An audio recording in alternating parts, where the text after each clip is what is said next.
3 dias depois do 5 de março de 74, o Vasco Lourenço e mais 3 capitães do movimento recebem a indicação de que são transferidos rapidamente por despacho do Ministro do Exército, do General Andrade de Silva, o Vasco Lourenço e o Capitão Carlos Clemente para os Açores, o Capitão Antero Ribeiro da Silva para a Madeira e o Capitão David Martelo, transferido para o Batalhão de Caçadores 3 em Bragança.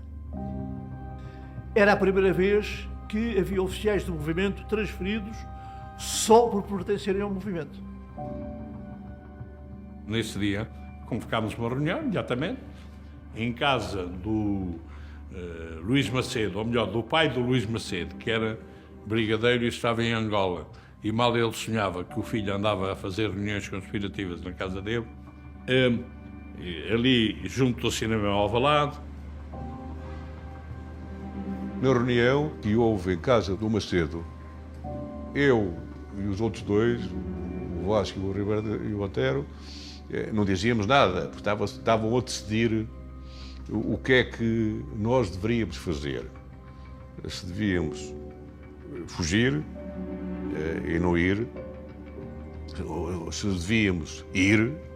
Nessa altura eu fiz uma proposta. Eu disse, eu tenho estado aqui a pensar e aquilo que eu proponho, já num confronto com o poder, é, por que não impedirmos nós a saída para os camaradas e a partida dos camaradas para os Açores e para a Madeira e para a Bragança e tal.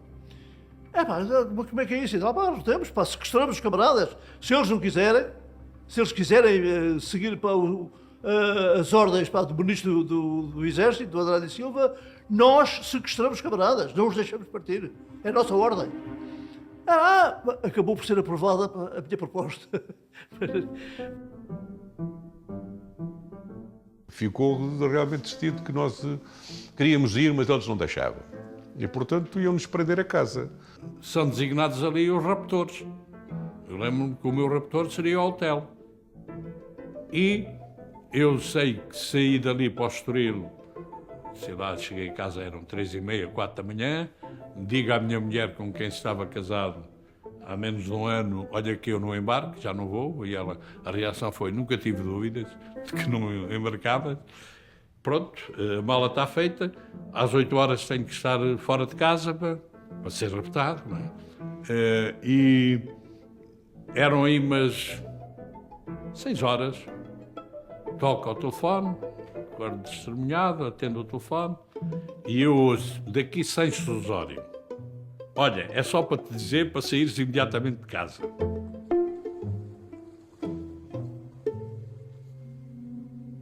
Dá-se a ordem de expulsão destes 4 camaradas, cada um para o seu lado. Na sequência dessa ordem, há uma reunião, digamos, um pouco para apreciar a situação em casa do pai do Luís Macedo. Falei com os camaradas que lá estavam na reunião, concordáramos, quer a Marinha, quer a Força Aérea, falar com os ministros, a Força Aérea nessa altura tinha só um secretário de Estado. O Contreiras veio da reunião, contou-me o que é que se tinha passado, que ele tinha feito essa sugestão de falar com o Ministro da Marinha para ver se resolvíamos o problema dos camaradas do Exército não serem deportados. E eu digo, ótimo, sim senhor, vamos falar com o Ministro.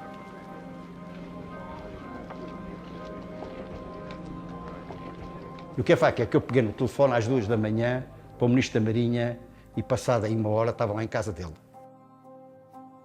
Fomos à casa do Ministro, em São Pedro do Estoril, 3h30 ou 4 da manhã. Eu fico dentro do carro e o Contreiras bate à porta e acorda ao Ministro. Deve ter ficado o que é que se passa, mas recebeu e disse-lhe exatamente isto. O Exército quer deportar uns camaradas e nós opomos a isto de maneira que quer comunicar ao seu Ministro. E vim-me embora. Vim-me embora, voltei a Lisboa para dar conhecimento disto. Quando chegámos de manhã à Marinha, eu e o Contreiras, lá o pessoal nos corredores sabia que alguém tinha ido acordar o Ministro da Marinha e sabiam que eram 2. A consequência que teve foi que todas as unidades militares entraram de prevenção às 8 da manhã.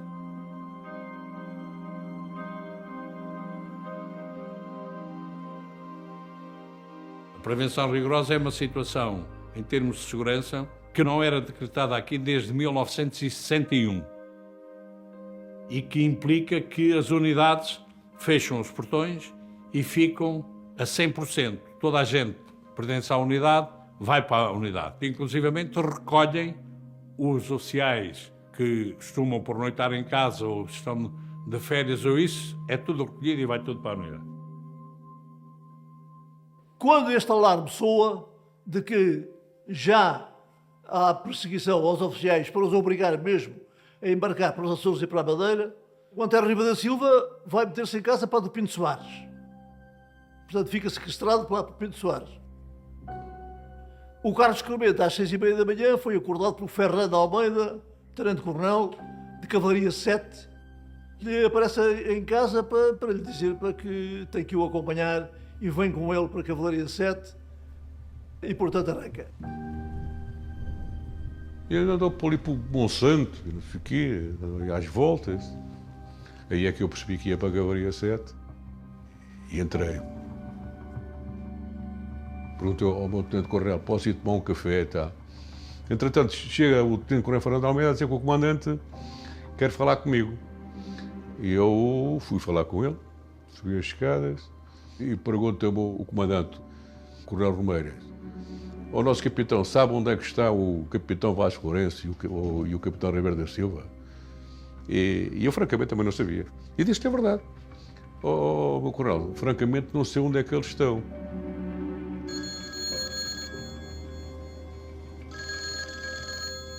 Daqui sem susório.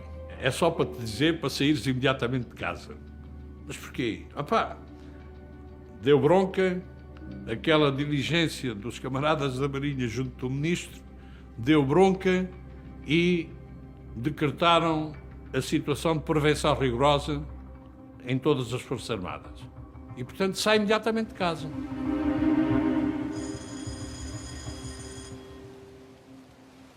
E às 6h30 da manhã aparece-me o Vasco Lourenço a tocar à campainha da porta da minha casa, a dizer, estou cheio de sono e tal, mas olha, tens-me guardar, tens-me sequestrar. Vim aqui para me raptares. Já que tu não foste lá, vim aqui para me raptares. Bem, está bem, e agora como é que é? Agora, olha, raptaste-me. E disse, ok, estás sequestrado, agarrei nele, telefonei ao monge, dizer, monge, temos aqui um problema, aqui o Vasco Lourenço precisa de um abrigo. E eu, não tenho a possibilidade de ter aqui em casa. Tenho aqui os meus filhos e tal, não tenho essa possibilidade. Eu disse que sim. Então ele apareceu-me com o Vasco Lourenço e eu, como tinha junto da minha casa um apartamento que era um de uns tios meus, que estava vazio, o Vasco Lourenço esteve lá, portanto, um dia tal, cerca de 2 dias, escondido, e era a minha filha mais velha que ia levar-lhe mensagens ou qualquer coisa que ele precisasse de alimentação e isso, para não dar nas vistas, fosse eu ou outra pessoa. E o Vasco Lourenço aguentou-se ali 18 horas para sequestrado. Mas ao fim de 18 horas ele disse, eu desculpa lá, mas eu não aguento mais, eu prefiro ir para os Açores.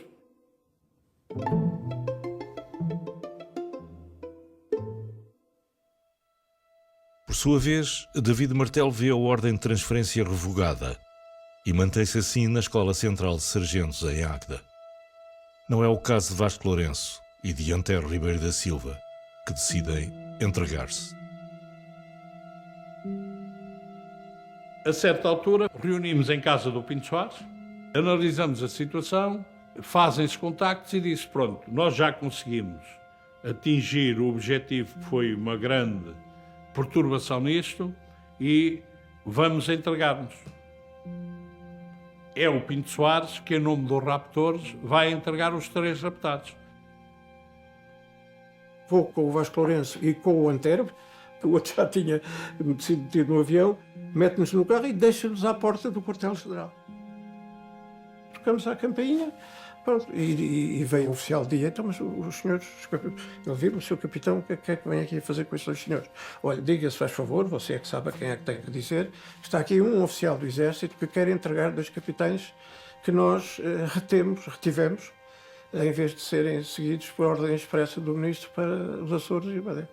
Tudo em polvorosa. E, de repente, aparecem um capitão que chama o oficial de serviço, aparece um aspirante e diz, olha, venho aqui entregar o capitão Vasco Lourenço e o capitão Antero Ribeiro da Silva, que foram raptados.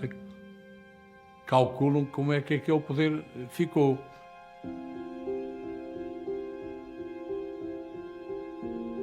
Fomos dormir ao regimento Lanceiro nesta noite, de onde na manhã seguinte partimos para a casa de reclusão, para a Trafaria.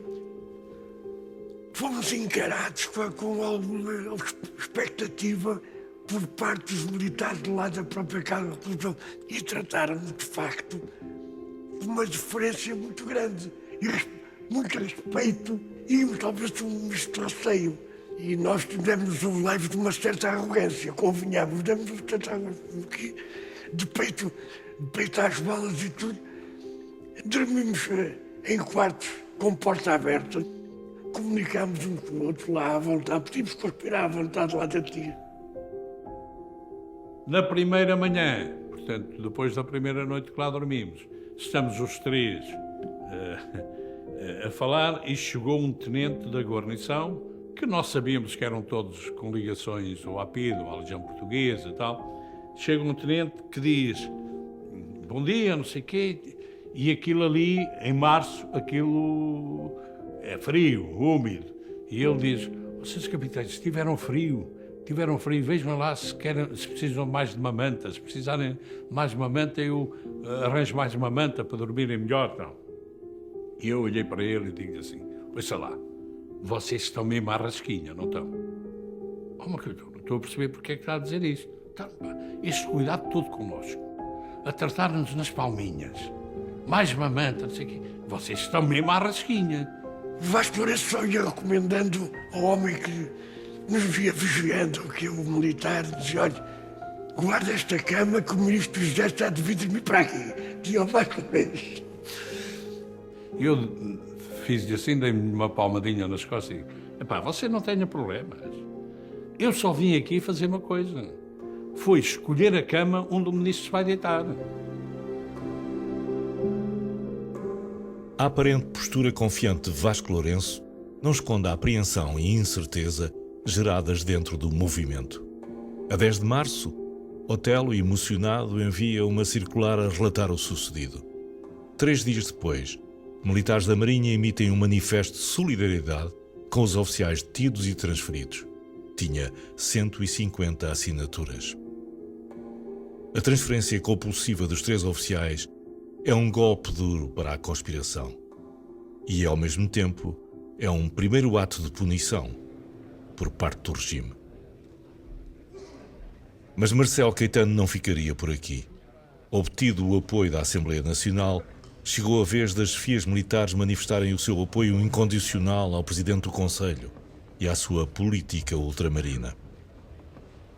Houve uma reunião em que me quiseram convencer que era preciso fazer uma reunião em que as Forças Armadas, principalmente os altos comandos das Forças Armadas, fossem prestar uma homenagem ao Presidente do Conselho e reiterar a confiança na forma como conduzia a guerra.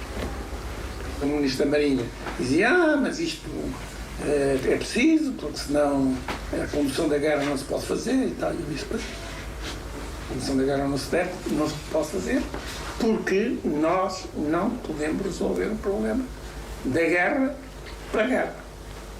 Temos que resolver o problema do ultramar por a ação política. Costa Gomes, como alto representante das Forças Armadas, decide não comparecer à cerimónia. Porque eu tenho a certeza que as Forças Armadas não concordavam com a manifestação. Porque as Forças Armadas eram contrárias à guerra. E a manifestação era uma manifestação para a continuação da guerra. Costa Gomes sabia que a sua decisão de não comparecer à cerimónia acarretava como consequência a sua demissão e a de Spínola. Marcelo dissera-o a ambos. No entanto, a possibilidade de vir a ser demitido não agradava a Spínola, que faz chegar ao movimento o seu desejo de que este proteste publicamente caso a exoneração seja consumada.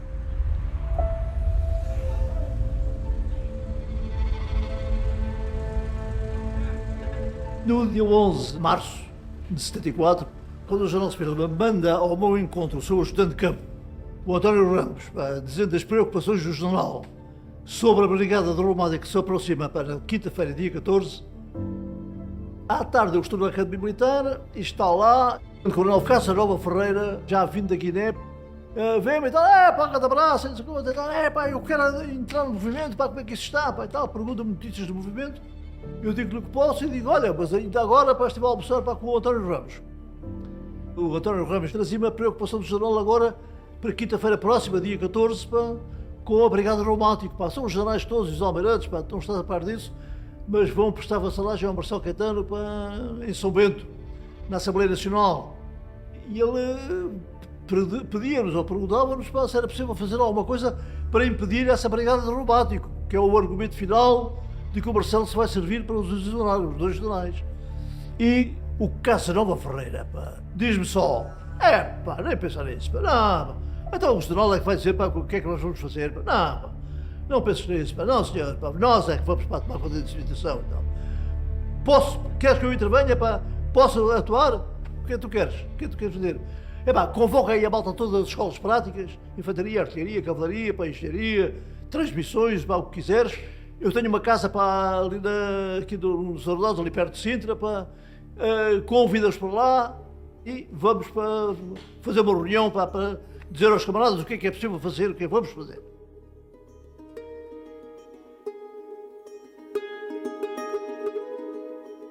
O Coronel Casanova Ferreira era uma pessoa que tinha graça no que dizia, era muito telegráfico, mas sempre na ironia.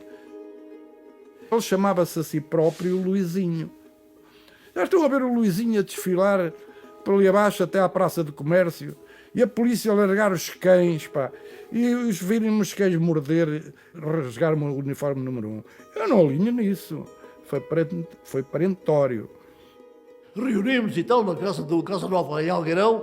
O Casanova era um tipo todo despachado e tal, queria fazer as coisas. Era um tipo pá, com um grande impacto pá, em jovens oficiais pá, de quem ele tinha sido instrutor na Academia Militar.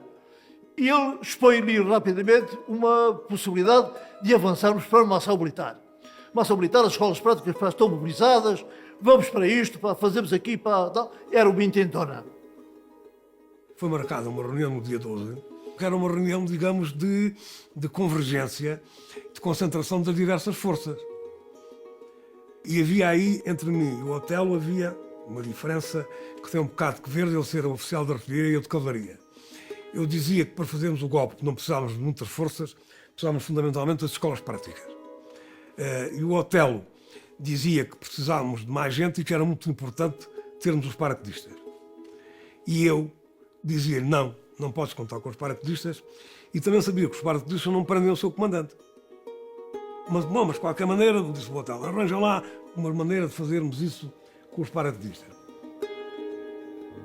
Bem, mais tarde acabámos por reunir um grupo limitado em casa do Casanova em Lisboa, perto da calçada da Ajuda, e aí esboçámos para uma coisinha pequenina, um papel formato A5.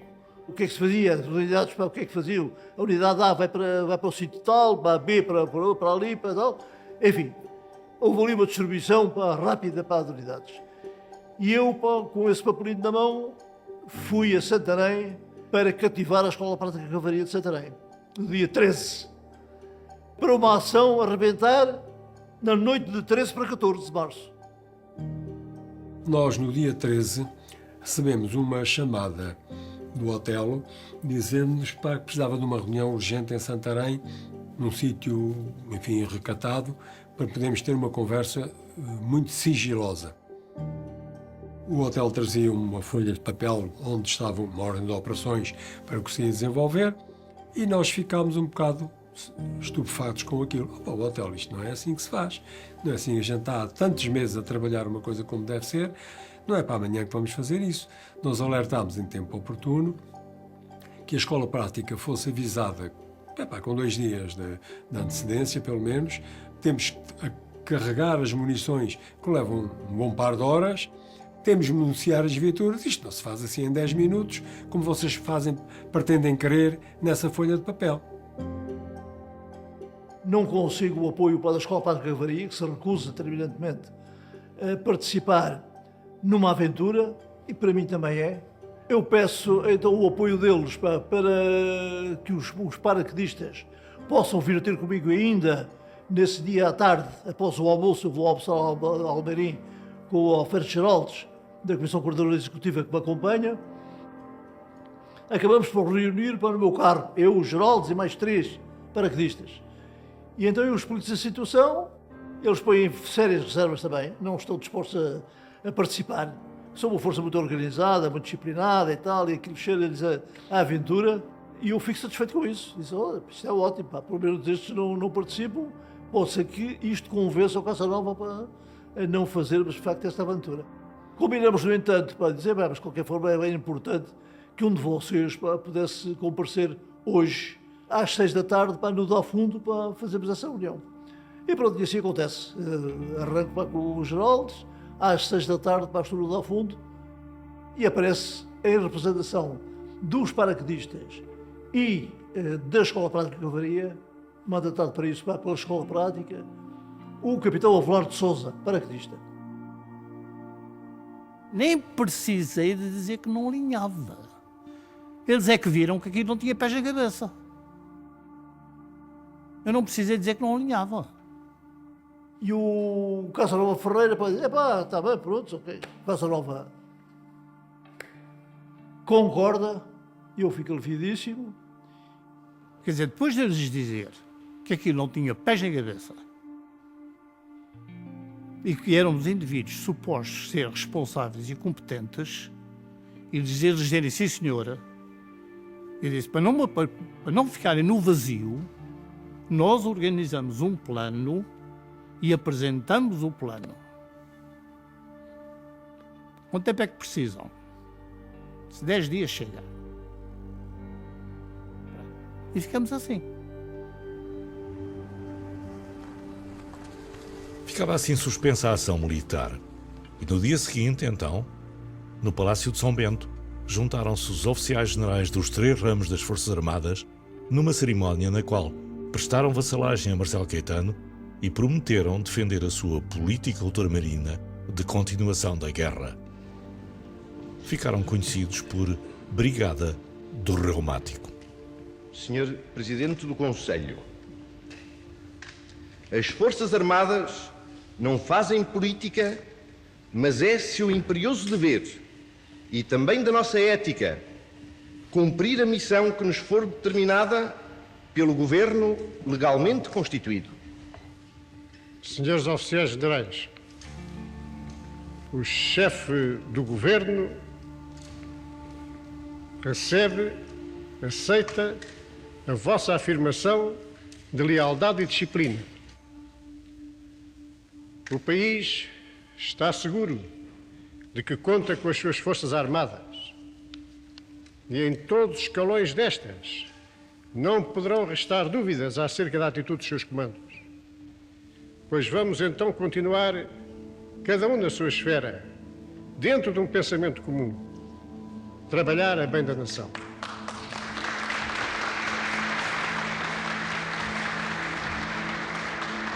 No dia 14, verifica-se a Brigada do Reumático, verifica-se aquela lamentável cena da vassalagem dos oficiais generais do Exército, da Força Aérea e da Armada, com exceção de Spínola, Costa Gomes, Bagulho e mais 2 ou 3, ficamos altamente chocados, o que dá origem a que no dia 15 aparece a notícia da exoneração dos generais Costa Gomes e Spínola das suas funções de chefe e de vice-chefe do Estado-Maior-General das Forças Armadas. Era geral a indignação com a Brigada do Reumático e a exoneração dos generais Costa Gomes e Spínola. Em muitas unidades do país, oficiais transmitem aos respectivos comandantes esse mesmo desagrado. Mas onde talvez estava tudo mais ao rubro era nas Caldas, no Regimento de Infantaria 5, onde se encontravam muitos apoiantes de Spínola e oficiais oriundos de milicianos. Foi de lá, do R5, que estava de prevenção, que Virgílio Varela e Vítor Carvalho escaparam na madrugada de 14 para 15 em direção a Lisboa, à casa de Manuel Monge, com vista a precipitar uma ação militar do movimento.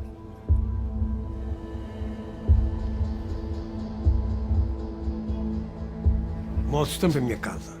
Eu, o Otelo, o Armando Ramos, Casa Nova, e tinha vindo à minha casa o então Capitão Varela a dizer que as Caldas da Rainha que estavam muito preparadas, que tinham tudo preparado para sair, que estavam muito excitados e que não sei quanto. E nós procurámos acalmá-los. Mas, quando estávamos a fazer um balanço da situação no dia 15, temos notícias de que há problemas graves na região militar norte. Quando estávamos reunidos, recebemos a chamada do capitão Manuel Ferreira da Silva, comandante dos comandos em Lamego, e ele representava, no fundo, não só o quartel dos comandos, como também o do COE, que estavam integrados e viriam sempre acompanhados numa força única. Nós lá em Lamego, no dia em que o Spínola e Costa Gomes foram demitidos, nós reunimos lá na sala, cá na messe de oficiais, onde nós estávamos, e no outro dia fomos ao gabinete do comandante a dizer que estávamos solidários com o Spínola e Costa Gomes e queríamos saber a posição dele. Disse que estava solidário connosco. E nós montámos ali o dispositivo de segurança lá da unidade e tal, telefonámos para o Porto, ou telefonei para o Monge, mas eles também não estavam ainda a atuar. E é no meio, digamos, desta pressão da Caldas da Rainha de Lamego que nós resolvemos um bocado em rapidez avançar com uma ação. Bem, e rapidamente ali o Casanova diz: "Epá, mas eu queimei ontem o meu papel, pá, incinerei o meu papel, pá. Caramba, hotel, pá, ainda tens aí o papel da ordem de operações." Eu fiz: "Mas qual ordem?" "Pá, aquele papelinho, pá, que ontem fizemos aqui, pá, no dia 12 e tal." Eu por acaso tenho, pá, costumo guardar papéis, olha, toma lá. Sobre a ordem de operações que estava ali, risca-se o que se tinha a arriscar, epá, e cada um deles partiu praticamente sem estarem estabelecidos objetivos. É então que os 4 oficiais do movimento decidem reativar a ação militar que tinha sido suspensa e cada um parte com missões. Armando Ramos vai às Caldas da Rainha buscar o R5. Casanova Ferreira a Santarém buscar a EPC com um esquadrão de blindados. Otelo irá contactar o RAL 1 de Lisboa, a EPA de Vendas Novas e a EPI de Mafra. Monge deve ficar à entrada de Lisboa, junto à rotunda de São Cristóvão, à espera das colunas vindas do norte. Porém, acaba por decidir ir primeiro à casa de Spínola com os majores Almeida Bruno e Jaime Neves. E fomos à casa do general Spínola dizer o que estava a passar. Porque o general Spínola, quando eu lhe digo qual era o movimento das forças e tal, saíam 2 esquadrões de cavalaria 7, passariam ao meu comando e tal, ele disse: "Oh, moço, nada disso, pá. O comando de cavalaria 7 está connosco." O comando de cavalaria 7 está connosco. O comandante, o coronel, não, se for vai lá, porque o coronel Romeiras é um homem da nossa confiança, é da confiança do general Costa Gomes. Eu disse: "Oh, mas general, não é, eu já falei com ele, não sei quanto, então." E aqui é o defeito dos militares, aquilo que nos separa dos revolucionários. Diz o Bruno: "Oh, Manel, pá, o nosso general está a dar uma ordem, pá." E eu, muito pouco convencido, avancei para a Cavalaria 7 com o Jaime Neves. Quando lá entramos, vi que o coronel Romeiras estava completamente do outro lado. Que o coronel pensava que nós o íamos prender. Era o que nós naturalmente devíamos ter feito. Mas não, cumpria a missão. Disse ao coronel que estava a passar, um bocado. Não lhe disse que havia uma ação militar, porque eu não tinha confiança nele. Disse que havia uma situação mais ou menos complicada. E então eu pedi-lhe para ele ir buscar o general Costa Gomes para o regimento. Para o proteger e tal. Bom, claro que aquilo... Eu vi logo que aquilo não dava nada. E ele disse... Eu saí completamente desanimado. E assim que eu saí, ele substituiu os comandantes dos esquadrões. O coronel Romeiras tinha sido ajudante de campo do general Costa Gomes e era muito próximo dele. Foi essa proximidade pessoal que levou o general Spínola, erradamente, a pensar que ele estaria do lado do movimento.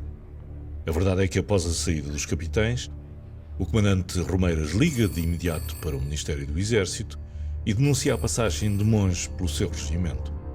Paralelamente, e sem saber da denúncia, Armando Ramos chega às Caldas para fazer sair o R5 e iniciar o golpe militar.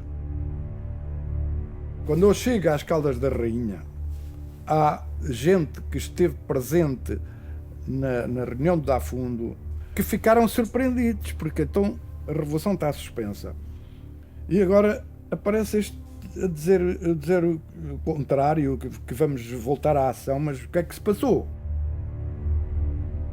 Nós esperámos que ele chegasse, ele disse uma série de coisas, algumas delas que nos meteram uma certa confusão. Rapidamente nos organizámos e começámos a fazer contactos na tentativa de saber o que é que estava a acontecer. E ligámos para a casa do monge. E a partir desse momento em que começámos a ter a sensação que tinha havido qualquer coisa e o hotel estava metido no problema, porque nós tínhamos perfeitamente consciência que o hotel era uma peça importantíssima do processo, sempre foi, e portanto rapidamente se distribuíram funções. Como estávamos na tal situação de vigilância ou prevenção simples, e ficaram cá só os que estavam de serviço. Eu, por acaso, era um dos que não tinha que estar no quartel. Quando eu entro aqui, sou informado à porta de armas, não sei se pelo sargento da guarda, que era uma pessoa que falava bem comigo, dizia, olha, tem um capitão que veio de fora e estão na 4ª companhia. E olha que há para aí uma coisa qualquer, acho que já estão a prender o comandante. Depois cheguei à conclusão que o Armando Ramos tinha entrado aqui no quartel às 23 horas. E vou para a 4ª companhia, onde está o Armando Ramos. E muito legitimamente, o Matos Coelho pôs-me a questão, disse, pá, explica lá bem como é que... Eu expliquei. É pá, mas isto foi, pá, e foi, e tal, e tem que ser, pá, por causa dos generais, pá, e porque eles vão demitir os generais e a gente tem que fazer uma coisa qualquer antes dos generais e não sei o quê, pá, e a malta, olha que a malta já concordou com isto e olha, já estão lá em cima a prender o comandante e o Faria já foi organizar a companhia. E ele disse, pá, então mas para lá, dás-me licença que eu telefone, pá, por favor, e eles telefonaram. O Matos Coelho, o Silva Carvalho e tal, porque ninguém é tolinho. Estamos a falar de um golpe de Estado. É uma noite de grande tensão, porque a determinada altura, as chamadas que nós estávamos a fazer para outras unidades, começámos a ter a percepção nítida, mas nítida, de que éramos os únicos que estávamos a tomar uma ação. Aliás, o capitão Gil, que era um outro capitão que já estava para ir na coluna, a determinada altura chegou-se ao pé de mim e diz-me assim, Carvalhão, estás com medo? E eu até lhe disse, eu medo, propriamente dito, já deve ter passado por situações mais perigosas. Agora há aqui duas coisas que eu te digo. Nós estamos sozinhos nesta brincadeira. Que era preciso a gente despachar, estamos atrasados. Ramos disse sempre, nós estamos atrasados. Eu já passei pelo pessoal que vai para Lisboa. Isto é, a pressão era toda para que saíssemos para Lisboa. Mas havia aqui um problema que a certa altura estava assumido. Todos nós na parada, cá por baixo, estávamos convencidos que o comandante estava preso. Numa situação destas, o comandante está preso, não vamos a seguir lá acima pedir-lhe desculpa. O comandante está preso, temos que sair, nem que seja ali para cima, para o Avenal, que é o morro que sobranceira ao quartel. Isto é, a solução para quem já tomou estas atitudes é só uma, ir para a rua. Coube a um grupo de oficiais do regimento, liderados por Virgílio Varela e Vítor Carvalho, neutralizar os comandantes. Com este ato, no R5, tinha-se atingido o ponto de não retorno.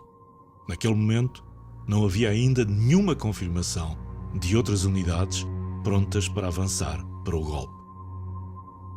Horas antes, o capitão Casanova Ferreira, encarregado de fazer sair a Escola Prática de Cavalaria, telefonava para os camaradas de Santarém.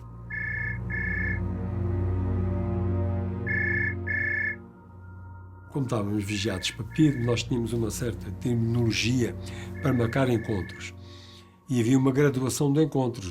Jogar a sueca é para vem spots, jogar o king era bom que viesses, tal. E jogar um bridge, tens que vir, nem que seja em pijama, mas tens que vir. Às 9 horas da noite eu recebo um telefonema na minha casa. Epá, vem jogar um bridge aqui à casa do Capitão Palma. Epá, grosso problema. Após o encontro em casa do Capitão Palma, seguem para a casa de Salgueiro Maia. Casa Nova Ferreira vai lá ter com eles. Quer convencê-los a sair. A gente diz-lhe o que se passa. Não vamos sair, não tem hipótese nenhuma de sair. A coisa tem de ser feita como deve ser. Nós informámos o hotel que precisamos de 2 dias. E não é numa sexta-feira à tarde, para um sábado, sem pessoal, que a gente vai fazer uma coisa deste género. Posso arranjar uma série de indivíduos, mas são cozinheiros, escriturários e tal, não tenho apontador de peças. Vocês querem é os obus e as peças de artilharia. Esse pessoal está um ao outro, mas não estão as equipas completas. Contatamos os nossos camaradas das Caldas, mas aí já não há hipótese. Eles já tinham prendido o comandante, portanto já há um ato de insubordinação que já não lhes permite voltar atrás. O hotel continuava as suas diligências, tentando obter adesões do Regimento de Artilharia Ligeira, da Escola Prática de Artilharia e da Escola Prática de Infantaria. Sem sorte. As unidades já tinham passado à prevenção rigorosa e, para além disso, todos achavam que o golpe militar estava suspenso. Por esta ou por outras razões, não tinham condições para agir. Pronto, para disto, fui à casa do monge e eu, quando eu estou a procurar estacionamento, vejo parar à minha frente, aí uns 50 metros, um carro do qual saem 5 tipos de gabardino, chapéu, esfregar as mãos, um deles a apontar para o 7º andar do monge, e eu vi bem, temos ali 5 inspectores ou agentes da PIDE. Portanto, não vou arriscar, não paro, não vou à casa do monge, como é lógico.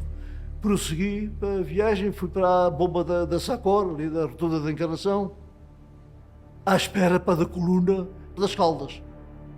E então vi todo o aparato militar que foi montado naquela rotunda para prender o pessoal das Caldas, para travar o pessoal das Caldas. O José Maria Azevedo, como fazia parte da Comissão Militar, foi ter a minha casa. Só que, entretanto, o tempo passa e quando ele vai à minha casa eu já não estou e ele está em minha casa a falar com a minha mulher, a interagir, quando chega a PIDE. A minha mulher apercebeu-se de que não devia ser a PIDE, viu a janela, chegaram os carros e ela disse ao José Maria que fosse embora porque senão eles apanham-no aqui em casa. Então abri a porta e ensinou-lhe como é que ele havia de ir lá para cima, porque nós temos um terraço por cima do último andar, para ele ir para lá esconder-se para as recordações. E ele foi. Entretanto, chegou a PIDE. E, entretanto, telefonei para a casa do monge para saber o que é que devia ser aquilo que eu pensava se tinha existido de facto. E ela, muito chorosa e tal, diz-me que de facto tinham lá estado 5 elementos da PIDE, tinham passado busca à casa toda, inclusive no quarto da criada, para ver se o monge estava debaixo da cama, e que depois se tinham ido embora. Foi uma sorte monstra. E eu perguntei à Bárbara Monge, quando ela me atendeu o telefone, então e o monge, onde é que ele está, o Manel? E ela disse, então o Manel e o Casanova veio cá, veio de Santarém, sem nada, e disse ao monge que só as Caldas é que tinham saído. Portanto, foram travar as Caldas.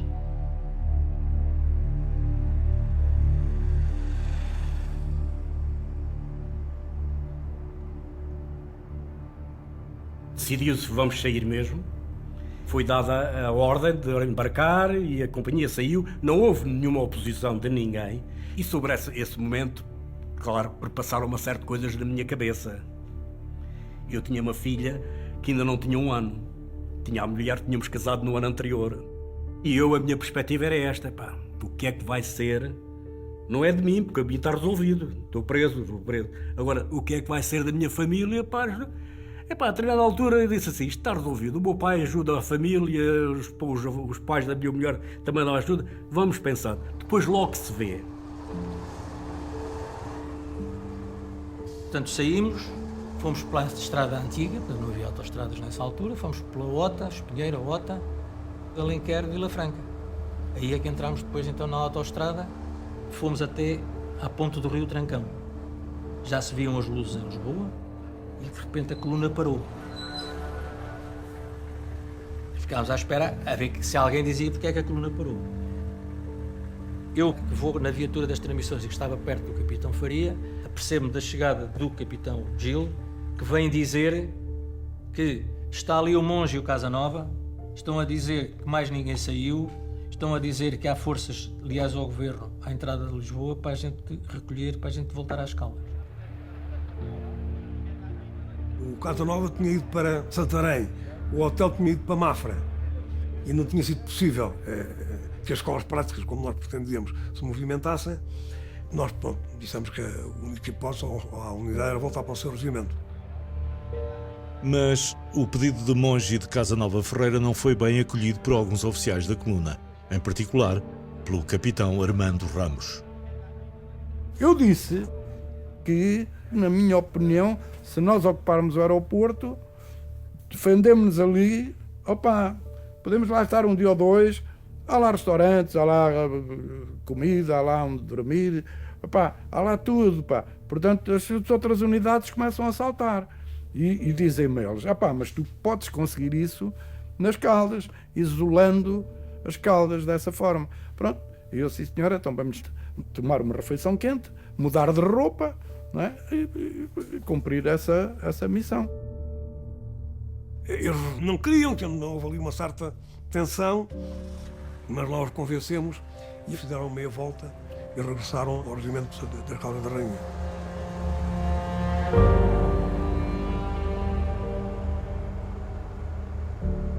Apesar do alarme e das informações vagas de certas unidades, o regime não tinha apurado dados concretos sobre nada. Reinava a confusão.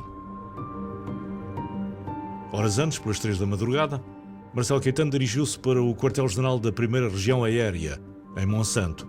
Com ele estão o Ministro da Marinha e o Subsecretário de Estado da Aeronáutica, aos quais se junta o Presidente da República. Às 5 horas, o Estado-Maior do Exército é informado de que a coluna das Caldas se dirige para Lisboa. É a partir daqui que o regime começa a movimentar unidades para interceptar os revoltosos. Estes, por volta das 7 horas, já tinham invertido a marcha, de regresso às Caldas. Às 8 da manhã, apercebendo-se do recuo da coluna das Caldas, o Ministro do Exército ordena uma ação imediata ao Comandante da Região Militar de Tomar. Este, por sua vez, ordena à EPC de Santarém que faça sair o Esquadrão Auto e o Pelotão de Reconhecimento para cercar o R5. Se não estávamos a favor, tínhamos que estar contra. Não podia haver... Portanto, recebemos a ordem para interceptar. Portanto, quando essa ordem se recebeu, houve uma reunião para saber o que é que se ia fazer. Eu disse, só temos uma solução. Em termos de fachada, temos que obedecer. Portanto, agora temos é que sabotar as coisas. E isso deu que, portanto, a coluna demorou algumas 6 horas a fazer um percurso que se faz em menos de 2 horas. Com situações de género, uma viatura saía, entrava na valeta e dizia que não conseguia andar, entretanto, enquanto isto acontecia, os outros metiam um pause e despejavam os pneus de outras viaturas. Bem, e com este esquema todo, conseguiu-se demorar, portanto, mais de 6 horas para chegar às Caldas. Enquanto isto, Monge e Casanova tinham seguido à frente da coluna das Caldas em viatura própria. Chegam por isso mais cedo. Informam os oficiais que permaneceram no regimento que tudo falhara. Restava-lhes aguardar pela chegada dos camaradas e pelo cerco. Quando nós regressámos aqui ao regimento de Infantaria 5, o Major Monge já estava e o Major Casanova. Eles entenderam que deviam permanecer na unidade porque era um ato de solidariedade com aquilo que nós tínhamos feito e que eles nos tinham provocado. E a partir daí ficámos, de algum modo, a aguardar uma situação que foi conversada até no grupo de oficiais. Pode ser que a gente consiga convencer as outras unidades que nos vão vir cercar de certeza absoluta e a gente as convença a entrar no regimento. Nós estivemos a retardar o mais possível a rendição nas Caldas da Rainha, na esperança de que houvesse até, da parte dos sitiantes, desentendimento, estás a ver? Estávamos na boa fé de que era impossível aquilo acabar daquela maneira. Ainda há umas horas de alguma esperança, ainda há um avião que passa por cima do regimento e que faz uma saudação para nós e tal, mas já não, além já que já não havia nada a fazer. Ao longo da manhã, as forças enviadas pelo regime tomam posições. Começam a ser visíveis do interior do R5. A tensão reina. O quartel encontra-se cercado pela EPC, pelo R7, pelo R15, pelo Batalhão 1 da GNR e por uma companhia móvel da PSP. No comando está o brigadeiro Pedro Serrano, segundo comandante da região militar de Tomar. O tempo vai passando e quando damos por nós, alguém diz que o brigadeiro estava à porta. O brigadeiro Castro Serrano, que era o segundo comandante da região militar de Tomar, e disse que queria falar com o comandante. À porta havia soldados armados, equipados e municiados. O brigadeiro Castro Serrano tem um segundo grito, uma segunda ordem para a porta de armas. Mandem-me vir um oficial, quero falar com um oficial. E foram à porta de armas o Major Monge e o Major Casanova. Somos os dois, como mais antigos e a querer assumir a responsabilidade, somos os dois que vamos falar com o brigadeiro Pedro Serrano. E é nessa altura que há aqui um episódio que eu lhe dou algum significado. Foi quando o brigadeiro diz que rendam-se, têm 15 minutos para se render, e então aí o Major Casanova respondeu-lhe desta maneira: o brigadeiro, aqui que só recebemos ordens do General Spínola. O senhor representa a legalidade, mas não tem a legitimidade. A legitimidade nacional é dos generais Costa Gomes e Spínola, e eu só obedeço às ordens dos senhores dois generais. E foi o choque entre ele e o brigadeiro Serrano. Depois aquilo desencadeou-se tanto algumas horas, e ao fim de algumas horas nós percebemos realmente que não havia outra solução, não termos que nos render nas Caldas da Rainha.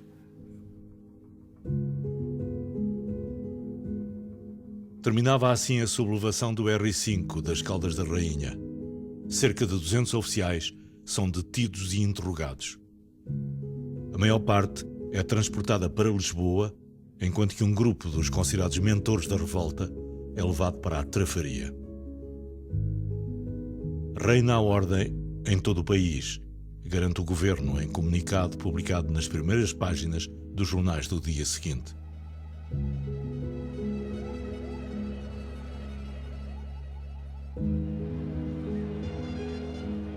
Marcelo apresenta assim a neutralização da revolta como vitória do regime e, portanto, derrota dos conspiradores.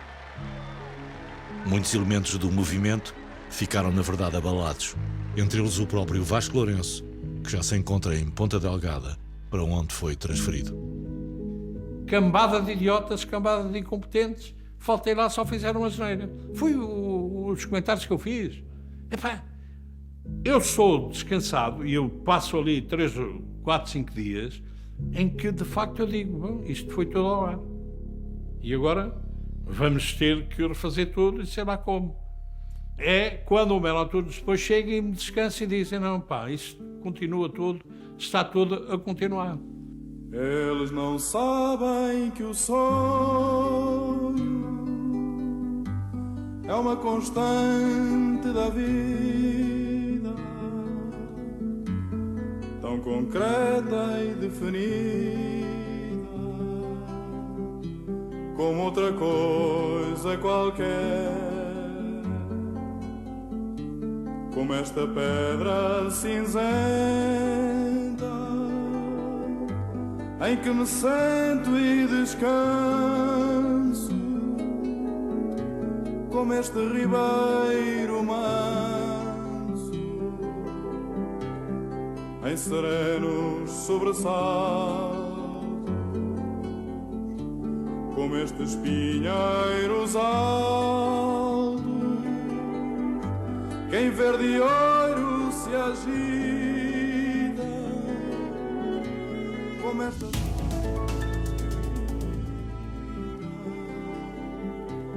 em bebedeiras de azul, Eles não sabem que o sol